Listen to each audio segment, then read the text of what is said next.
Bismillahirrahmanirrahim. Assalamualaikum warahmatullahi wabarakatuh. Kita lanjutkan pembahasan mengenai etika publik pada pelatihan dasar CPNS. Bersama saya Sri Sayekti dari Pusdiklat Badan Pusat Statistik. Para peserta pelatihan dasar CPNS yang berbahagia dan saya banggakan. Pada kali ini saya akan menjelaskan mengenai tuntutan etika publik dan kompetensinya. Nah, sebagai aparatur sipil negara, untuk mewujudkan profesionalisme, maka diperlukan adanya kompetensi teknis. Namun demikian, untuk keberhasilan di dalam jenjang karirnya tentu saja harus dilengkapi dengan kompetensi leadership. Namun demikian, ini juga belum lengkap kalau belum ada yang disebut dengan kompetensi etika.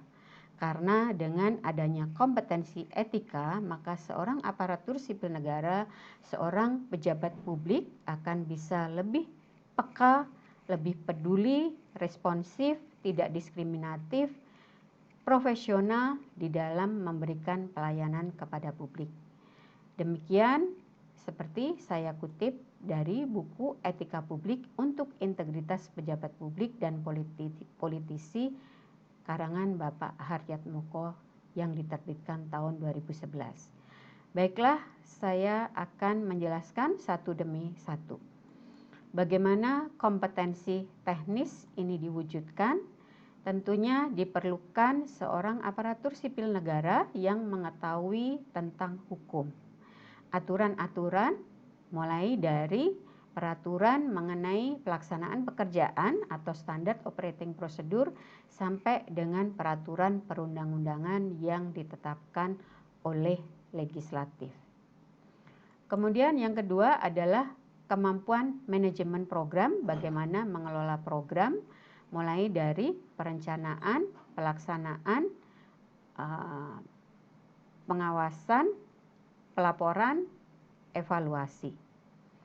Kemudian adanya manajemen strategis, bagaimana strategi melaksanakan untuk mencapai keberhasilan mencapai tujuannya.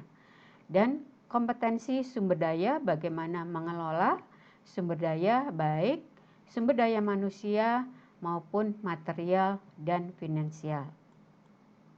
Kompetensi yang kedua yang perlu dimiliki adalah kompetensi leadership. Bagaimana harus bisa melakukan penilaian dan penetapan tujuan. Dengan adanya etika publik, maka bisa memilah dan memilih mana untuk mencapai tujuan yang baik dengan cara yang benar. Kemudian adanya keterampilan manajemen, adanya gaya manajemen untuk memimpin, dan yang berikutnya adalah kepemimpinan politik dan negosiasi. Kompetensi yang berikutnya adalah kompetensi etika. Ini adalah yang kunci yang penting di dalam mewujudkan etika publik.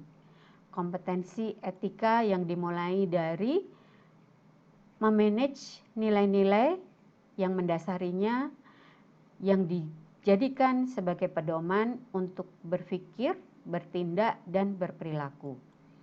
Kemudian adanya kemampuan penalaran moral yang bisa memilah dan mewujudkan melaksanakannya yang baik dan benar. Kemudian adanya moralitas pribadi yang dibekali mulai dari kecil yang dibawa menjadi kebiasaannya membentuk karakter pribadinya masing-masing. Dan yang berikutnya adalah etika organisasional yang merupakan yang dilandasi oleh nilai-nilai inti dari organisasi yang perlu diwujudkan dalam mencapai tujuan organisasi. Demikian adalah tuntutan dan kompetensi yang diperlukan dari seorang aparatur sipil negara untuk mewujudkan standar etika publik. Terima kasih atas perhatiannya, semoga bermanfaat. Kita berjumpa kembali pada episode berikutnya. Wabillahi taufik walhidayah. Wassalamualaikum warahmatullahi wabarakatuh.